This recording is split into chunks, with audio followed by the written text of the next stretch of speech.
Hello, my name is Preston Waters, and this is my final presentation for the Adult Education and Training Program at Colorado State University.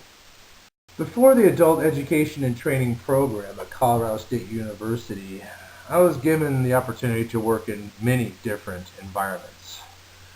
First being Consolidated Electrical Distributors, where I worked for my father as a special type of electrical engineer designing switchgear equipment. Did that for 20 years. During that time, I had the chance to open up a small chain of health food stores called Rancho Farms Naturally. Got to experience a retail environment promoting good health. Kind of a contradiction to what I was doing with electrical engineering, where the people tend to not take care of themselves, drink quite a bit, and dealing with the high stress loads and the micromanagement. Following both those careers, I decided to work at Don Hagee Electric as an electrical contractor. Wanted to see how the other side worked in the trade side of the business that contraposed my father's company. Interesting working with union and non-union environments and see how different teams work. After my electrical experience, I decided to go into the retail world and decided to work at Home Depot, where I was dealing with customers that would come in and different types of emotionalities, help them with their home design or repair problems, and at the same time really getting to identify with the variety of people that worked in a retail environment. After a few years of the Home Depot, I decided to try my hand at beverages and more, which became Bevmo. My father had always trained me how to drink and make wine and beer and spirits, and I thought I'd put some of that experience and knowledge from him to good use and educate others. I found that it was a very fun environment, that, despite a lot of the negativity that surrounds drinking, working in the retail environment is quite motivational and very fun. Then I decided to work as a manager at Dick's Sporting Goods, where I am currently, kind of culminating my experience, whether it was a professional athlete, working in a health food store, retail, and then dealing with a variety of clientele that come in to buy sporting goods. It's been experience. It's interesting identifying with the people that work in that type of environment with the various backgrounds, so whether it's sports or professional industries. Big learning curve. Along with my work experience, I had a lot of formal and informal education, attending several universities, um, some correspondence, some formal education, everything from naturopathic medicine to psychology, and much of that focused on the human body or the human mind. Even in the adult education program, a lot of my formal and informal experience has presented so much knowledge that not only until now have I really kind of given an understanding how to coalesce it and facilitate my graduating from the adult education training program at Colorado State. So when I ask myself why a master's in adult education, it's that internal motivation, I think, to teach people, no matter what the environment is, whether I'm at work, at home, or even online. I always feel like I have to try to show or educate other people on the choices they're making or the information they're pursuing, or even in just my stuff I want to divulge about what I'm interested in, what I'm studying. Currently, and for the last actually 10 or 15 years, um, I've had this formal slash informal psychological pursuit to study the limbic system and how emotional loads facilitate learning. Under different stress elements and different exposures, how can someone control the way they learn? How can they make a conscious effort to enhance one's learning? And a lot of that was focused on the limbic system.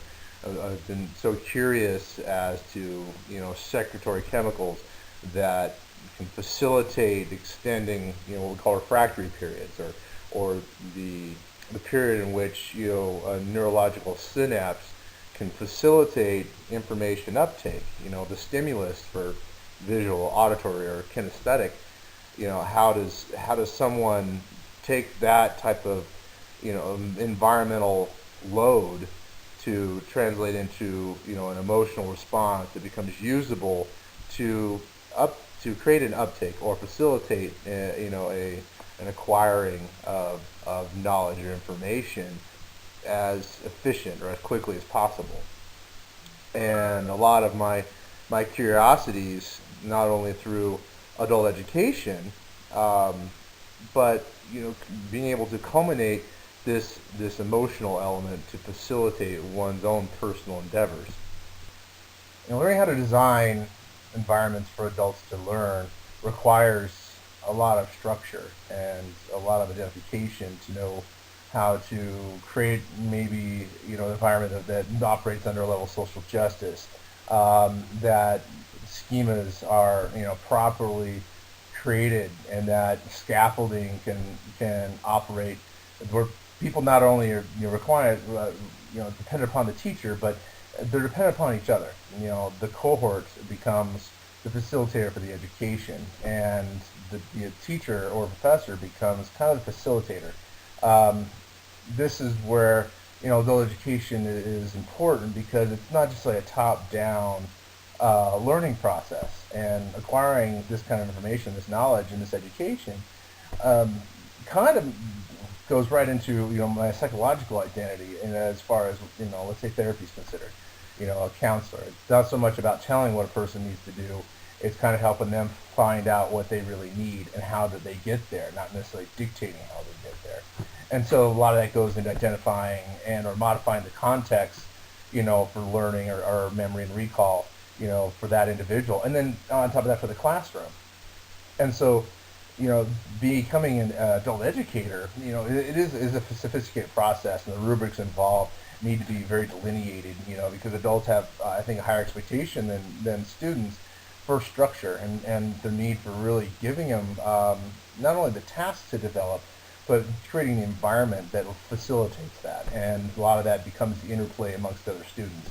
And knowing and being able to identify that you have so many different people within that environment that can facilitate, that particular scaffolding, or, learning from others that enhances or transcends that particular classroom or that particular study or project that's going on.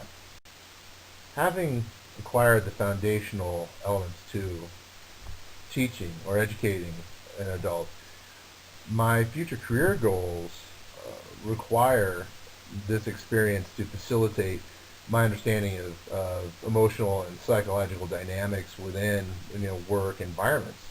Uh, Trying to not only just identify the socialities, but to find motivators and enhancing not only the personal work dynamic, but the overall company as a whole. And coming into my work history as it plays with particular environments, whether it's in industrial or if it's a retail. Um, my background plus my education, I believe, gives me a great foundation for utilizing organizational psychology uh, to develop curriculums or programs that teach management or teach associate or regular employees uh, an identity and an emotionality to focus on success, not only personally but for the company. And out of that, I believe that my relationship with my wife and my kids, as they grow older, and I'm able to identify with them and use the skills that I have, that maybe will help program them, not necessarily to pursue the same educational goals that I have, but they'll be able to identify the elements in their work environments and the emotional requirements and the motivators to not only help themselves, but help others in that environment. So now that I'm coming to the end of my program, what have I learned? What information have I gained that I can take and translate not only to my personal life, my work environment, but then to my future career goals, whether it's education or work advancement? The learning styles, I don't want to be grossly simplistic about auditory, visual, or kinesthetic elements, and don't necessarily want to go, focused on Gardner's multiple intelligences, and there's so many more elements to this, and the contextual delineations that dictate how a person acquires information. But having this information structured for me and in my mind has organized it to where not only is it a level of identification, but It's being able to take that information and structure it, coalesce it, or create a curriculum or a work environment that identifies what that person's particular needs are, their particular styles, or their particular emotional requirements. The emotional context that develop out of that are so subjective, and a lot of my psychological background is going to facilitate trying to really zero in on a person's particular motivations or their needs, and being able to structure a learning environment around that is critical. And so a lot of the information that I've gained in this educational program has helped me to identify and develop an individual, and then within that, hopefully, that personal context, the environment itself, if, like I said, it's a classroom environment, that I'm able to do not only at a singular or individual level, but I'm able to be able to do that through the entire classroom, and identify others as a whole, or as we'll call social identity. Um, the motivations that come into that are dependent upon my ability to develop learning materials, an emotional attachment, or emotional resonance, or some sort of internal or external motivator that facilitates the uptake of my information, and not only the uptake of it, but for that person's practical usage. In other words, what I've taught them translates into their life. In other words, the way they can use it, what they can do in their work and personal lives. And the adult education and training program, through everything from Amir Salovey and Caruso's, the MSCIT tests to identify emotional intelligence, through rubric design, and through so many different exposures of curriculum and skill sets that educators need. I believe that I've developed a good foundation, a good baseline to work with people, and hopefully that will constantly evolve. It'll constantly grow. And I can't say that I know everything. Obviously, I don't. But I have a great starting point.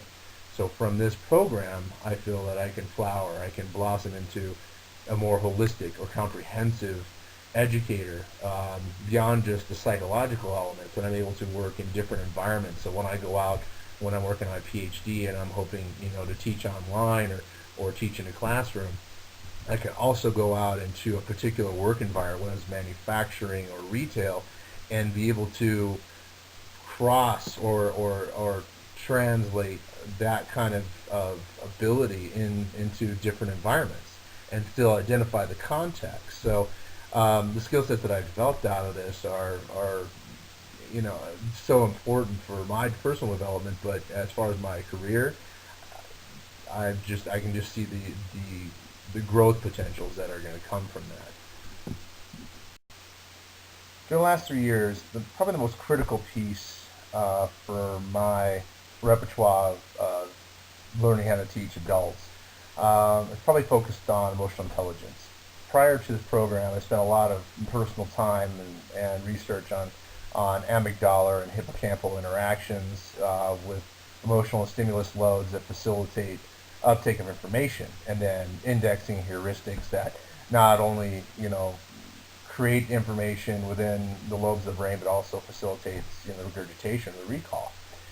And when you address the emotional elements that exist in the limbic system, that transcends out of the body into an intelligence that goes beyond just the cerebral elements. And so you have Mayor Salovey, Caruso, Daniel Goleman, and Dr. Barone, who have spent many years researching perception emotions and how to use them and understand them through identifying one's own emotional intelligences. In other words, what their capacities, and so creating these measurements for it that operate out of personal awareness and relationships and capacities.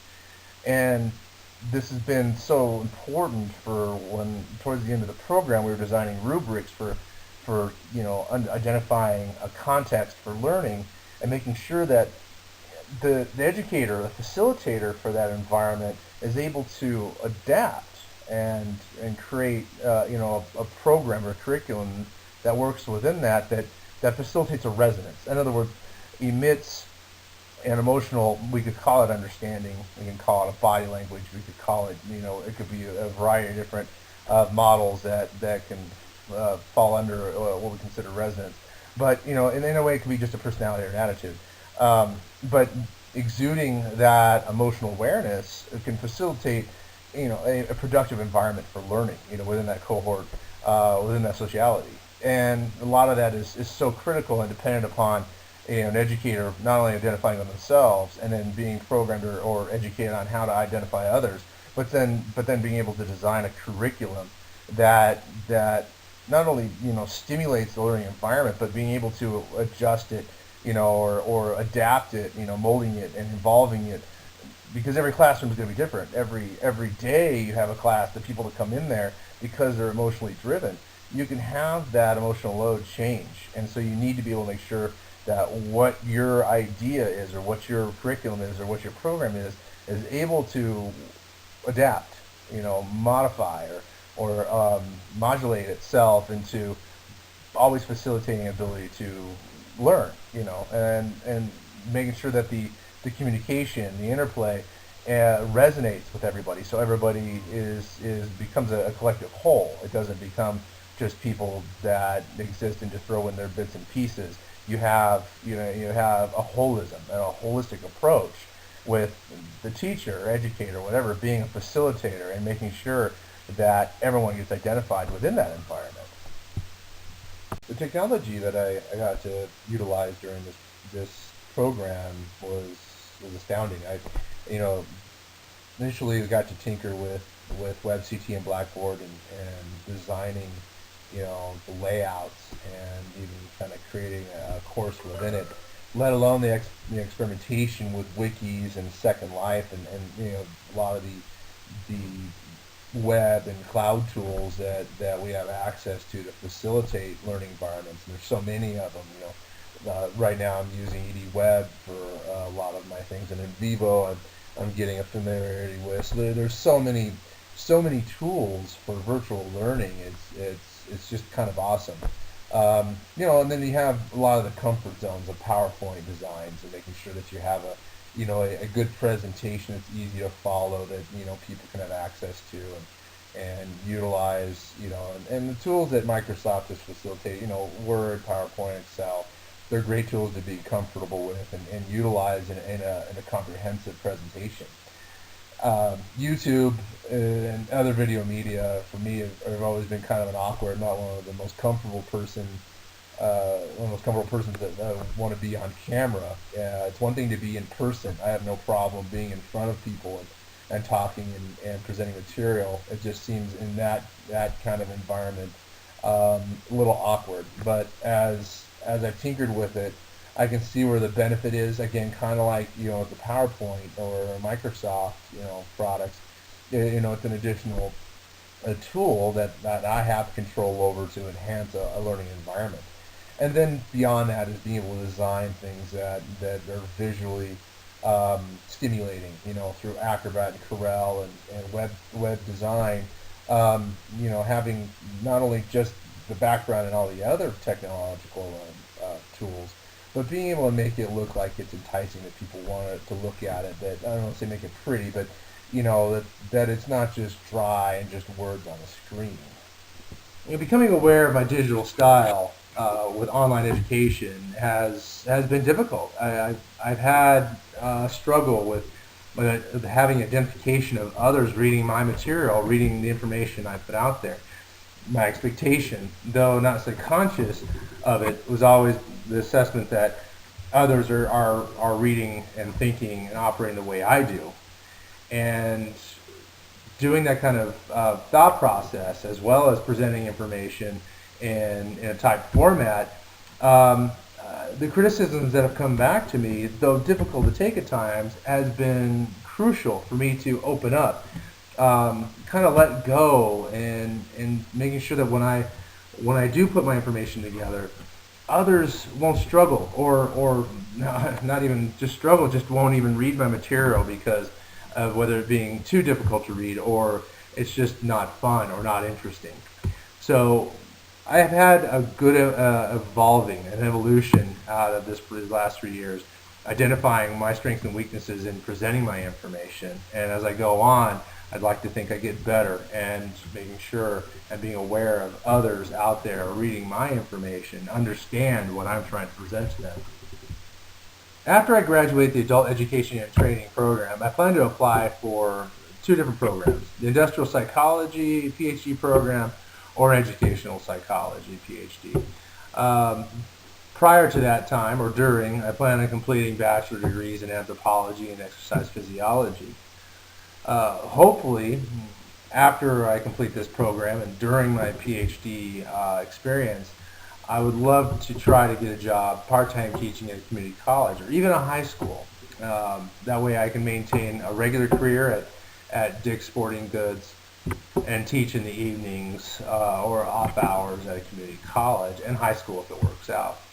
But one of the more critical elements to my ongoing future is making sure that I persist in my research of emotional learning, identifying with the different emotional elements that come into play that facilitates someone's uptake of information, social interactions, let alone personal performance, has always been crucial for my personal development, let alone career and education. One of the biggest things that has come from this program for me, which there was an expectation of it going into the program, but now that I'm coming out of it, being able to identify a need, a class or program that can be taught in a formal educational environment or informal or within a business, specifically with the retail industry. I call it retail psychology, but this type of course, which I haven't seen in anybody's curriculum in my searches, really helps to identify the special elements within the retail market, the retail business, the retail mentality.